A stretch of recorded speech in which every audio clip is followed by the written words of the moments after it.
Hello, listeners, and welcome to the Downright Upright Show, the place to go to hear out loud and proud what people like you and you are thinking. My name's Philip Anthony. I'm the host of the show, and I hope everyone out there is feeling fantabulous. That's fantastic and fabulous put together twice as nice. Lovely. And Doctor, are you feeling fantabulous today? Oh, I feel great. I feel phenomenal being here with you. Oh, you're I'm amazing. ready. I'm ready to dive right into whatever. I have no idea what you're going to ask me, and I love it. And I love it. Full disclosure, we didn't consult each other about questions. I wanted my audience to learn about health because I haven't had a show in a really long time about that. Great. And I think you are the ultimate expert on health, and that's why I was begging you I appreciate that. many times to come on the show, and you're finally here, so thank you. So my special guest today is Dr. Stefano Sinicropi. Sounds Italian to me. Sounds beautifully said. Yeah, it's my You nailed it. Sinicropi. Dr. Sinicropi is a renowned board-certified orthopedic spine surgeon who is the host of Recharging the Human Battery every Sunday at 3 p.m. right here on AM 950. Wow. Love it. We have something in common. We do. We're soulmates actually here on this thing. I think and with our other folks here. Yeah, it's awesome. Yeah. Well, hello and welcome to the show. I like I said, I've been asking you for a long time to do this, and I appreciate your time because your time is really important to you. I know you're such a busy guy, so thank you for. No, seriously. No, kidding. I totally like appreciate I said, it. I'm happy to be here and talking about the world and health and the way that I see it. I editorialize a lot of the things that I see. I don't want to be like the typical physician that preaches at people or gives you statistics or tells you this and that. I tell you from 20 years of life experience, treating people, seeing heartbreaking things, seeing miracles, seeing all this other stuff. I just want to give people a perspective on how I see the healthcare system, why I think it's broken, and why there's so much that people can do to take control of their own health. I want to give them their autonomy back because people are really struggling. I know you know this from just thinking about like people, your friends, your family. I mean, how many people are out? They don't even know what to do. And I see them, and sometimes they've been struggling for 10, 15 years, and they're completely lost, and they don't know what to do. And that's because our system is broken in the way we're, delivering I agree. The message. I totally agree with you. Before we have this discussion about your amazing career as a board-certified orthopedic spine surgeon and now radio host of that wonderful show that I listen to, I have to say, it's my custom to ask my guest about their beginnings to get some background. If you listen to my show, that's what I do. I think my audience likes when I lay a foundation. You know what I mean? So could you tell the listeners about where you were born, raised, attended college, if you'd like, and throw in some anecdotes, like what led you to your career?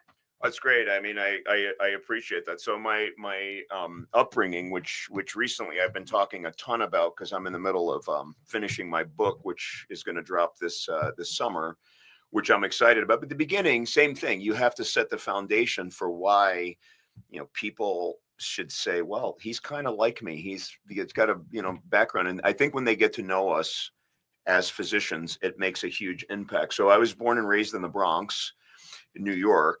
And you didn't tell me that. Yeah, I'm a Bronx, New York. Guess where I was born? I was Bronx boy, Brooklyn. Yes, nailed it. How do I know? You know what?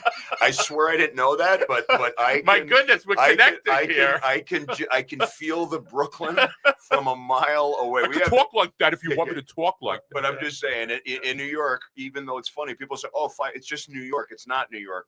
Brooklyn is very different than the Bronx. It's very different. The boogie down is very different than Staten Island, home of the Wu-Tang Clan, which I was a huge fan of when I was growing up. But anyway, So I have because we could talk about this the whole show, but I have my unique background is my actual kind of birth story is that my mother was of kind of European descent, and was impregnated by a black person. Let's just say that. I don't want to say African American because I don't know. I've never met my Well, my actual. I've never no. I never never met your dad. I've never met my dad. I've never met my biological mom, but she was blonde haired with blue eyes.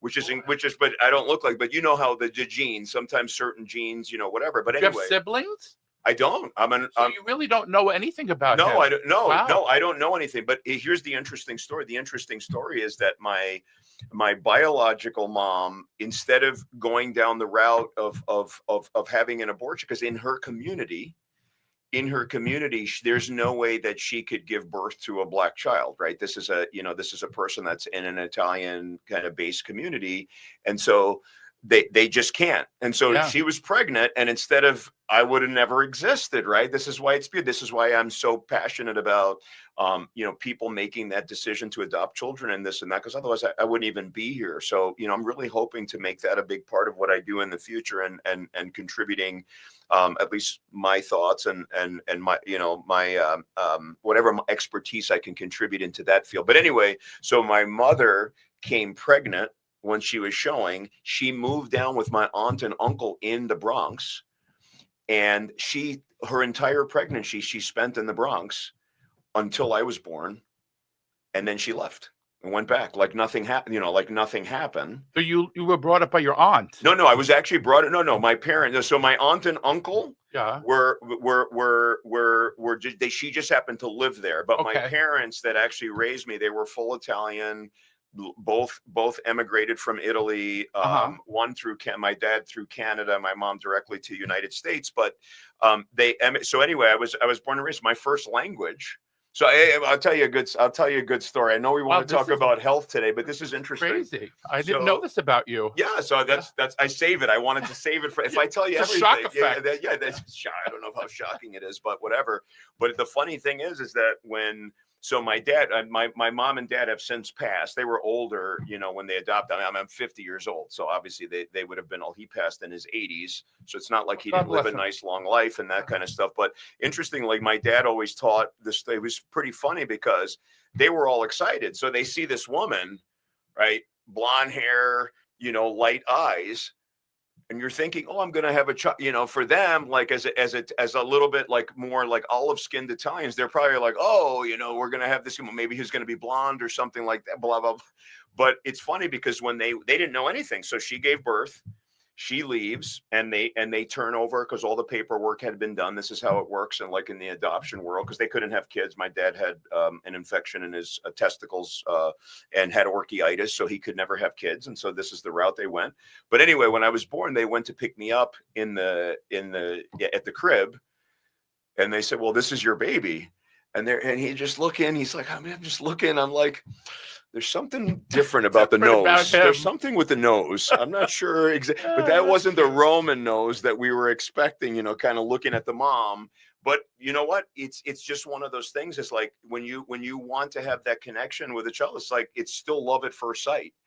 It's just different. But it's interesting because then that set into motion a lot of the things I had to go through as a child. Because imagine, first of all, when I went, this is a true story, like literally when I went to grammar school, I almost couldn't, I could hardly speak English because I grew up in a household. They spoke only, it was like Italian only. They spoke broken English. They got better over the years. Yeah, exactly. I love it. Yeah, but anyway, I spoke Italian as a kid too. No, it's interesting. Yeah, just, I literally, like, I went to school. I really struggled at the beginning because people are speaking, and my aunt and uncle, like I said, that had raised. So their name was Frank and Uncle Frank and Aunt Sandy. And they're still alive. God bless them. They're older now, but wonderful people. But they're the only. That's the only household that I heard really English. When I went home, right before you go to school, you hear what you hear in the house, right? So we just spoke Italian. Exactly. So anyway, it was like a lot of my upbringing had to do with dealing with, listen, people have to know, I mean, this is the 70s and early 80s. I mean, racism was a thing, right? It's a thing at the time. So even though I'm a mixed child, it's still, I have that stuff. So I had to undergo a lot of that. But here's the beauty, and this is where I tie it all into the way that I see people now. Growing up in the Bronx, growing up a completely different like a completely different background than most people have. I had the opportunity to really literally be in households of almost every nationality, creed, everything. And I just from when I was a kid, I've always just loved people, and I just love to learn about people. I love to sit I see that. and all. I just love it. And You have a good bedside manner, I'm assuming. Well, I thank you. I appreciate it. I'll let you ask my my Patients. patients what they think about that. But it is really translated into the fact that I really take into account where people are from and what their background story is, because when we're treating people for health and wellness, a lot of it goes to their mental state. When I say mental state, I don't mean mental, I mean like how they see themselves, how they see the medical community, and how much they feel like they're going to take it, like they can take control of their own, own health. So I just have had the privilege of being around like literally almost everybody. You can tell me any Middle Eastern, Asian background, African Americans, Hispanics, on and on. I kind of know that. I don't know everybody. No, I haven't lived their experience. No, I didn't have that stuff. But I understand how much that cultural background forms who they are. It's really important when we get to how do we make people really the CEOs of their own health. Because if you don't take that into account, that you can't really put that blueprint out in giving them the best care. So what ultimately made you decide to go into the orthopedic field of medicine? I mean, what was the motivation, I guess? So great. That's a great question. I was always had an inkling that I wanted to be a doctor, maybe. So when I was a kid, I fell down the stairs. I had this compound fracture in my left arm. Actually, my bone was sticking out of my elbow, which you don't want to see that, by the way. It's not a pleasant thing. I still remember it to this day. I was like 10. I've seen it. So yeah. So for yourself?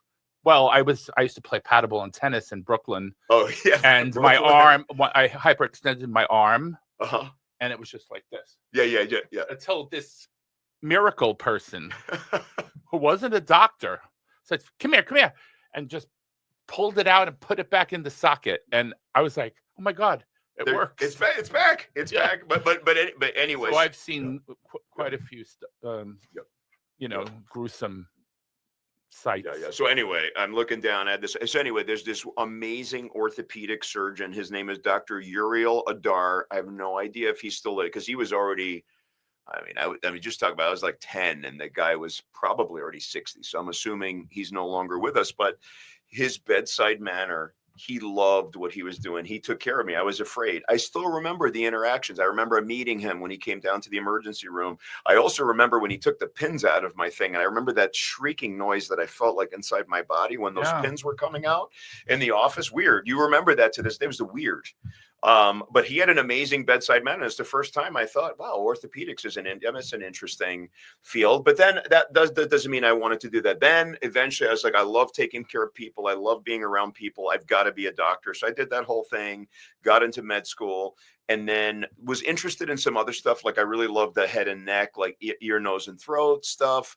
Thought about, being a neurosurgeon, a brain surgeon. And now I happen to run a company that's mostly neurosurgeons, even though I'm an orthopedic spine surgeon, because there's a lot of crossover between those two specialties. But I absolutely fell in love with orthopedics when I was a med student, and it was history since, and then fell in love with spine surgery, because that is, for me, the complex. It's kind of the most difficult and challenging thing to diagnose and treat is our spinal conditions in the world of ortho. Well, I want to ask you questions that are going to be a little bit into the weeds for you, maybe. Sure. But I really think you're going to get this, because you can answer the question as vaguely as you want or as specifically, because through the many years of practice, what are some of the most disturbing health trends you've discovered as a doctor?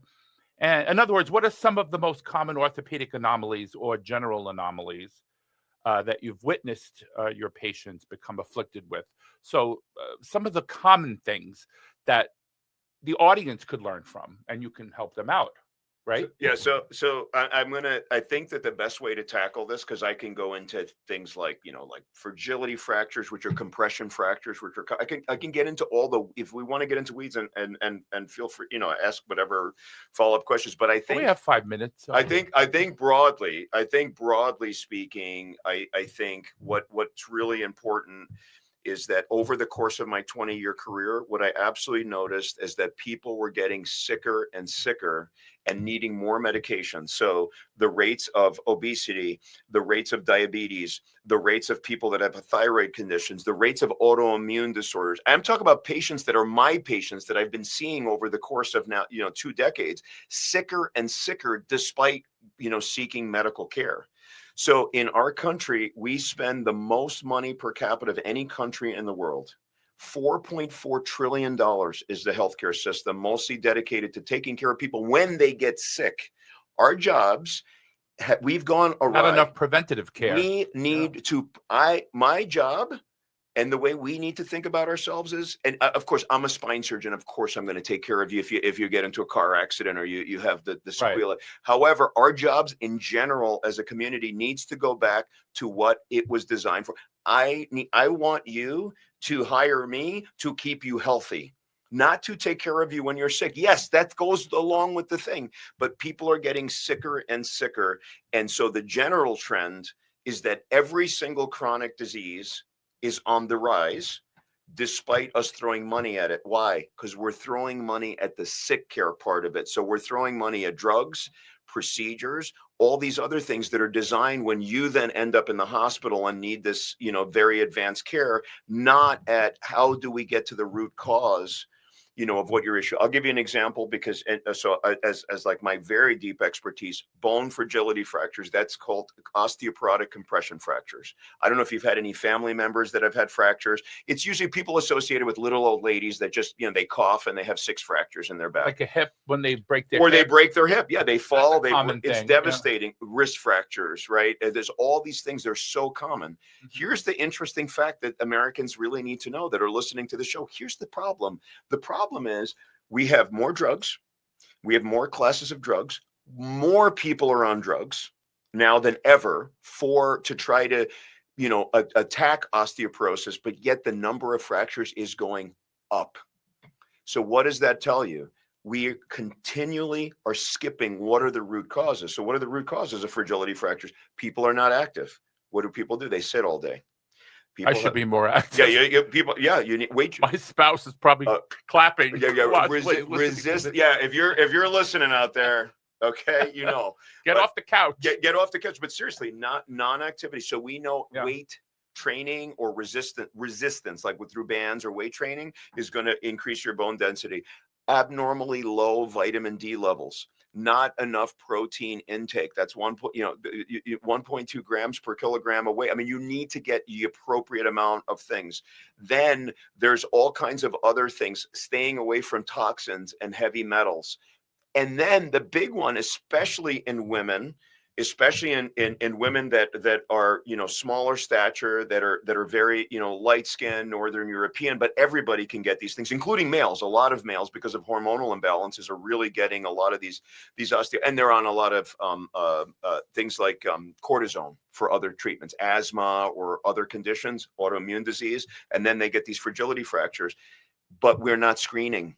So I have made it a huge thing now to screen people earlier because of the sedentary lifestyles and the other stuff.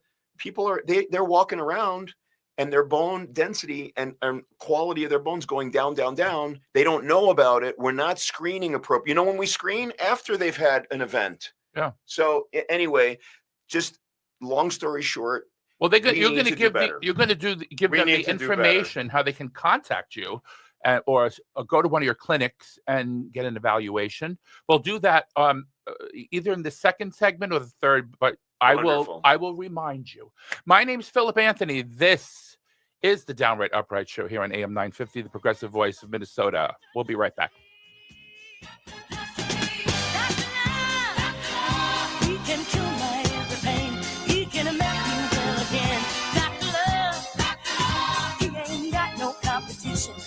He writes my prescription. Dr. Love,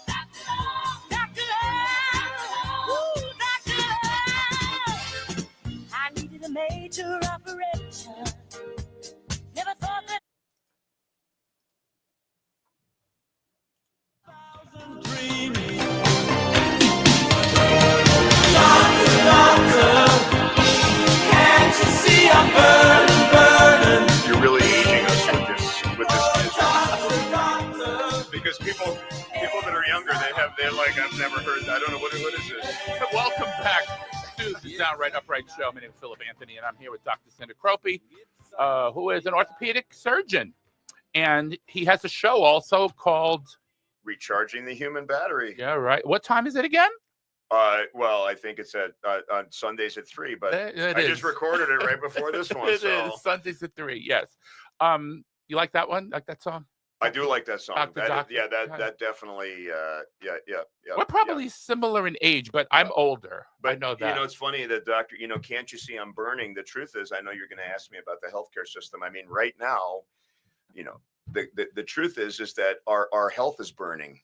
Right? You could take that different ways. Not only is our health burning up, but do we almost need to burn the current system and create a new system? Because sometimes through the ashes comes, you know what I mean? So new trees grow, the new forests grow, and now we can have a more holistic and better healthcare system. Because we're lagging behind. We are in the civilized world. We're like 49th we're big, outcomes, I think, or something. It's awful. It's actually again. Imagine you go work for a private company, and they give you a budget. Let's just say your budget's $10,000. They say, hey, fix this problem. So you spend your $10,000, nothing happens. And then you say, well, I need to spend $50,000. So they say, you know what? We really like you. You're a great guy. Let's do it. They give you $50,000. It's a disaster. It's even worse. What we do in our system is say, you know what? You spend $50,000. It got even worse. I'll give you $100,000 now. Then it gets worse. How about $200,000? If you keep taking that money and throwing it at the wrong problem, you cannot fix the problem. We need to go for root causes. Preventative medicine. Preventative medicine. Yeah. And we are. Well, sometimes it's too late, doctor. We're not doing it, and it's obvious. But the problem is, my question is it because is it oversight, or is it on purpose because too many people are making money by having a broken system? That is part of it. Yeah, but anyway, I just want your opinion. We digress. I'm gonna ask you this question. It has a lot to do with what you just said, but maybe you could expand a little bit, maybe some opinion. Why is the United States, this is the question, lagging way behind in healthcare outcomes and life expectancy in the civilized world when we know we have the best doctors in the world? We do. Our doctors are incredible. I mean, people come here from all over the world to seek help, and we're not providing it to our own people. No, I think. So did you touch on that before? Did you want to expand? No, I'd love to expand on that. I think it's honestly, I encourage you guys. I mean, my book comes out here in the summer. It's name of the book? Wellness at the Speed of Light.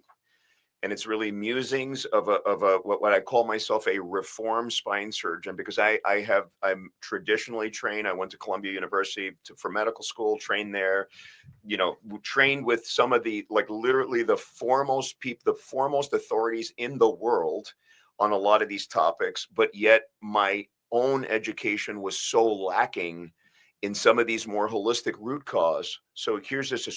So I want to bring it down to two. I'm going to do the two basic things. I want to talk about on the medical side, like on the provider side of everything that's wrong with here, and then on the mentality of the American mindset. Okay, let's talk about the provider side. Like I said before, our resources.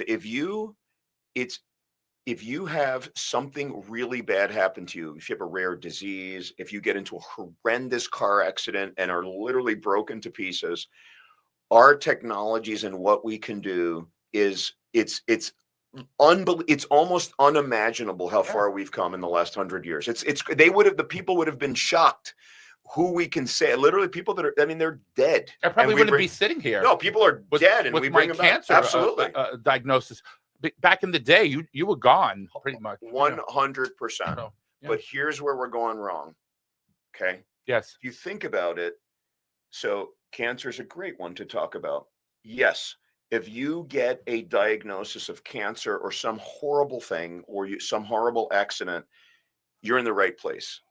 because that's where we put all our dollars. 90% of our dollars go to what we call sick care. And that's great because honestly, when something traumatic happens to you, or traumatic in any way, like a bad diagnosis, whatever, Yeah. you want to have the best care in the world. And Sure. I will say that we have amazing doctors, amazing system, great place to be. But what we're lacking is the reason on the healthcare side, and this goes for everybody. I can fault the insurance companies, the hospitals, the providers, everywhere, and I outline this in my book ad nauseum. If you are only going to put 10% of your resources into that bucket of what we call preventative care, holistic medicine, biohacking, all the stuff I talk about like all the time on the radio show, what happens is that all those people that have chronic disease, and you have to understand, like half of our country has a chronic disease at this point. I mean, the statistics are a little lower than that, but it's that, and something like 12 or 13 have like 5 chronic diseases. It's insane. What if I told you that if we were to shift and allocate the resources into the preventative and root cause, which is what we try to do at our integrative health clinics and things like that, and other people are doing it as well, that most chronic diseases, including some cancers, a lot of autoimmune disease, a lot of mental health problems, dementia, things like that, are absolutely preventable with the right strategies. And most of it has to do with lifestyles that people are leading. That's not being taught. We've turned it into this mill where people just come in and out. You come in, it's like the car. When do you bring your car in? When there's something wrong with it. People hate going in for their maintenance. Most people don't take their car in for maintenance. That's a good analogy. And we don't do it. So that's that side oil of it. changes that would prevent your engine from, 100%. lasting as long as it should 100%. last. But those preventative health visits have been watered down to the point where, yes, unless you have cancer or some other horrible thing going on, of course your blood counts are going to be normal. Yeah. That test tells me nothing. But can I ask you a question? Yeah. I have a great question about this. Please, yes. The one preventative thing that I think we overuse, or maybe you have a different opinion, is colonoscopies. I think everybody I know has had one. I mean, they're like going to the dentist. I mean, what is your opinion? Why is that okay to have, and we don't have it for other things? So I would say that I am it's interesting that you brought that up, because that's one of the things I try to emphasize this, even though I've become very holistic and integrative medicine based and non-procedure, all this stuff. The data behind getting colonoscopies, and again, the recommendations depending on what you look like change, but generally it's an after 40 thing unless you have a big history, whatever. Family history, right? Too, right? So, but they do prevent, because when you pick up colon cancers early, it can be the difference between life and death. Absolutely. Period. Same just thing like anything else. Just same thing with breast cancer diagnosis. Same thing with other things. In fact, you're absolutely right. We expand it when you talk about integrative health, functional health. We can send all kinds of genetic markers out, looking at all kinds of cancer risks, but also potentially long-term risks. And some people, think that that's good. Some people think that's not. What do you do with that? Well, what you do is that you have a tool to tell people you're a very high risk to develop these things. You could even see the risks of people developing like early Alzheimer's disease based on scans that you can get years before they develop anything, but yet people are just not doing this stuff. And you could get total body scans, which could pick up stuff, because there's some new stuff coming down the road. But you're right. But there's also Cologuard, where you send the stool sample in. It can tell you whether or not. Again, this isn't medical advice. This is just for people to understand that there's other things. So for the breasts, outside of getting mammograms, there's different tests that are coming. A lot. Some people use ultrasound. Some people use other stuff. If you have a lump, I'll let you discuss that with your breast doctors or your primary care doctor. Again, that's beyond the scope of this. But you're absolutely right. I think that the preventative stuff is huge. However, that again, we're looking at specific diseases, but what are we doing just to tell people, your inflammatory markers, this is off, you're pre-diabetic, you're this, you're that. And so a lot of that stuff is not done in the routine, initial visits, and that has to be done. And then we could get into what's wrong with the American mind, because that's huge. Yeah. Now I'm gonna change I'm gonna do a U-turn. We're gonna talk about me now. Uh, Is uh, that I'm important, right? you are very important, and I know that your listeners really care about you. So Oh, well, thank you. if they can they can help it out. But that means that anything I recommend for you, you have to do. You're on On the the air. air. You're on the air. You're on camera. So Yeah, I thought I'd get a free diagnosis. No, not a diagnosis. What do you call it? A treatment plan, I guess. I mean, a plan. I mean, an overall plan. A But plan. again, we have to spend, I mean, unless I spend an hour with you on these things, because again, I like to formulate like a treatment map, which has to do, there's all these different buckets. We can talk about that. Go ahead, shoot. Yeah, so Hit me. So personally, I have bad knees. Okay, And perfect. it's probably because of all the paddleball and tennis I play. I used to love tennis and paddleball because paddleball is a New York sport. Mhm. You remember the wall and you hit the ball, little black ball. I used to play that. So I screwed up my knees. So I was told to take turmeric, glucosamine, and chondroitin, So magnesium, and other things, Yep. maybe D, fish oil, things like that, Yep. to reduce the pain and swelling. So is that good? Am I doing the right thing, or No, do you have anything no, else to add? No, I have a lot to add to Oh, that. I okay. mean, we can talk all day. So there's a lot of stuff that we could talk about for knees. So osteoarthritis of the knees I have is that. one Yeah. of the most disabling things that we find in our society. As we get older, you see people limping around all the time. And I will tell you that if it's bad enough and you end up having a total knee replacement, those people do well. But it should be the absolute last resort. And now we're really coming around in ortho, just like it's a lesson. Now there's all kinds of, there's arthroscopic stuff for the knees, whatever. I don't even want to talk about surgery because there's so much to do before that. Everything you're doing is designed to reduce your inflammation. So the only things I would add to that is there's something called NAD plus, which is an infusion that you can get. Wait a minute, I gotta write it down. Yeah. No, we'll talk about it later. But NAD plus is an infusion that we do. It's basically food for mitochondria, for lack of getting into it, but it has to do with all these processes. Highly anti-inflammatory. There's something called glutathione that could be delivered either orally, which is not very available, but through IV or intramuscular, much more powerful. We just recommended IV. So those are some of the other things. Everything else is great. That's great advice, and I'm really happy that they're telling you that. Well, recently I was told about the magnesium because I wasn't taking that for a while. Oh, magnesium is, I mean, it's involved in so many processes. So it helps you sleep better. It helps you calm. It helps put you into better parasympathetic states. People are very magnesium deprived because our diets are, horrendous, and people aren't like eating like green leafy vegetables and stuff. I'm taking the solid pill. Should I take the capsule? Is that better? Yes, I mean, it depends. It depends. There's so many brands and stuff. We'd have to look at them individually, but for the most part, like magnesium, that you're getting good. There's really good stuff available, out there. But the next step, something that I've become like really passionate about. There's injections. You can have cortisone shots on your knee, and you can have chondroitin put in, all kinds of stuff. But one of the things that we really love is this laser therapy for the knees. And so we do this at our clinic. So it's something called Class 4 laser therapy. It's really like a really go-to. Even though I'm a spine surgeon, I see obviously knee patients all the time because they have everything. They have everything. Everybody has it. Ailment. So they ask me, we send them. It's amazing. And so by shining this laser at the knees, at the cartilage, at everything, it's absorbed in the mitochondria, the light, and it actually is highly anti-inflammatory. It increases blood flow, does stuff. People notice even after one treatment, they're a lot better. And with multiple treatments over several weeks, we can improve their symptoms 40, 50, 60%. And that lasts even if they stop it. Now it'll keep getting better, if they do it. And then one of the things that be way before me recommending people for surgery, one of the things people don't know about, because it has gotten, I don't want to say a negative connotation, but because industry and other things are so involved, utilizing people's own stem cells to put back into your knees. People are somewhat familiar with PRP. It's plasma rich protein, platelet rich plasma. And there are other things, but you can take stem cells, for example, from your hip, spin them down, put them back on the knees, and actually dramatically improve pain from osteoarthritis. Wow. It is thought that a lot of arthritis pain is actually coming from the bone, Like bone on bone, you yeah, mean? well, the bone on bone, but it's actually pain from the receptors of the pain receptors inside the bone.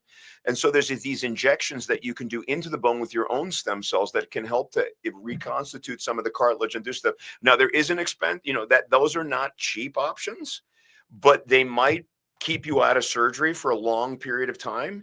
And I could tell you that for years, my patients have been asking me what country they should go to get it. And now we're doing it in our clinics with excellent results. And I'm excited about it. I just want people to have the full gamut of options to help them with all of these conditions. Yeah.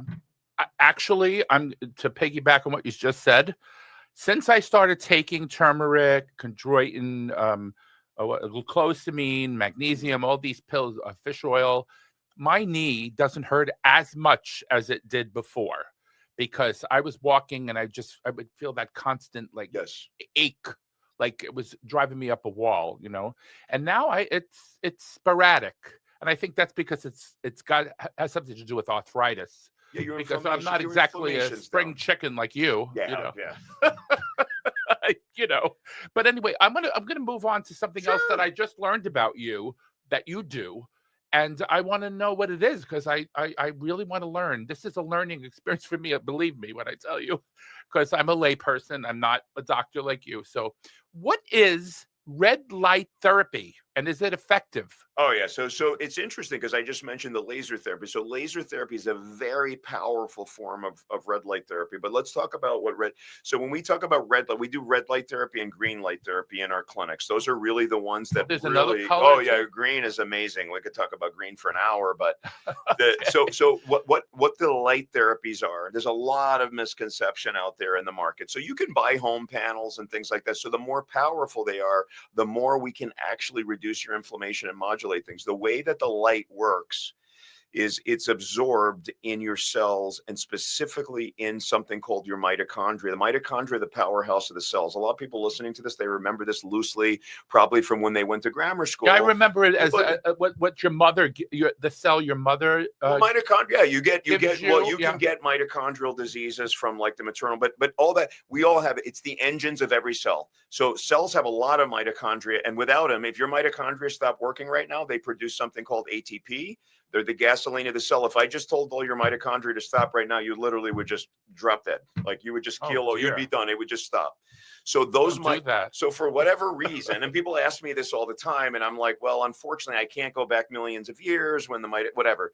But whatever reason, mitochondria in their wall, they have this enzyme called cytochrome C oxidase. It absorbs the light exactly the way light, like sunlight is absorbed by plants. Mm-hmm. These mitochondria absorb light in the infrared wavelength, infrared and infrared wavelength. And so when you shine specific like light at a wavelength and a frequency, all right, so wavelength is generally the color. So people know, and frequency is a pulsation, how much you're pulsing it. If you do it at the right things, we literally can change the way your cells work, all of them, by shining a light. And that is just amazing to me. Green light works a little different. That releases your own body's natural endorphins or pain management. So it's great. It's amazing for pain management. It's being used at University of Arizona for all kinds of stuff with great results. We have amazing, like it shuts off migraine. People that are on a lot of pain, pain medications can decrease their pain medications by being in green light. The red light's amazing for autoimmune disorders, COVID, Lyme's disease. I mean, I can go on and on and on. And then when you make it more powerful through a beam, then that's higher level laser therapy, like for your knees, that you're going to come in for in our clinics and talk about it on the radio. Yeah. Well, we're going to do this twice because you're amazing. Give me your website so the audience can go to it if they have any of these ailments or other ailments that you take care of, and they can, make an appointment to see you. Yeah, or would love somebody associated with you. Yeah, so outside from the wellness environment, I see patients at a place called Hypercharge Health, which is in Edina, and then we have our satellite clinics where we do all our biohacking stuff. But it's www.hyperchargehealth.com. We're going to do that when we come back too. We're going to take a break again. You know that we have to do that. Yes, right? I My name's Philip Anthony. This is the Downright Upright Show here on AM 950, the progressive voice of Minnesota. To leave them open for so long.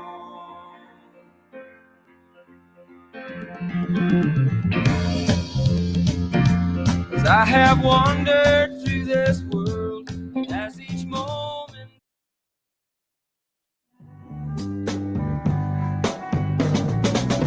Come on, people now, smile on your brother. Everybody get together, try to love one another right now. Oh, boy. you're getting fired up. I'm getting fired up, yes. Oh, Welcome back to the Downright Upright Show. My name is Philip Anthony. I'm here with Dr. Stefano Sinicropi, or Sinicropi, if you speak Beautiful, Italian. beautiful. Yes. Yeah, I know. I grew up, my grandparents didn't speak English. My mother did, but when I was around them, which they were always around, parla I italiano, had sì. to say, parla italiano? Sì. Oh. Un poco Certo, o no, certo. molto? Adesso Un poco. Un poco. Come io. Yes, Okay. Yes. So we're going to talk about Recharging the Human Battery, which is a show you host here on AM 950, the progressive voice of Minnesota. We love the show. It's an amazing show. If you have any ailments and you want to learn, he talks about all different things with your co-host, Mandy Dickey. Mandy Dick, who's She's a nurse practitioner. Her background is she's a brain health specialist. And the cool thing about Mandy is that she is a survivor of a very bad traumatic brain injury that she had, and that's how she ended up so because she was already going to be coming on board with us in our clinics, and then underwent this traumatic brain injury, which she talks about openly and talks about a lot on her own podcast, and then actually ended up having a lot of the treatments that we have at our centers for her traumatic brain injury, had a great response from that, and ended up thank God coming and becoming a nurse practitioner Good job, at our Mandy. centers. She's amazing, and good job. she's amazing. I mean, we just did a show together, and man, she's a great co-host, and she does a lot of them on her own, just because I'm pulled in so many different directions, just trying to get all these these businesses moving. Stefano, how did you come up with this name? I mean, because I thought about it, recharging the human battery. So you're looking at the body as a machine, aren't you? Because you're recharging it. Because you recharge it, you can recharge your phone. You can recharge.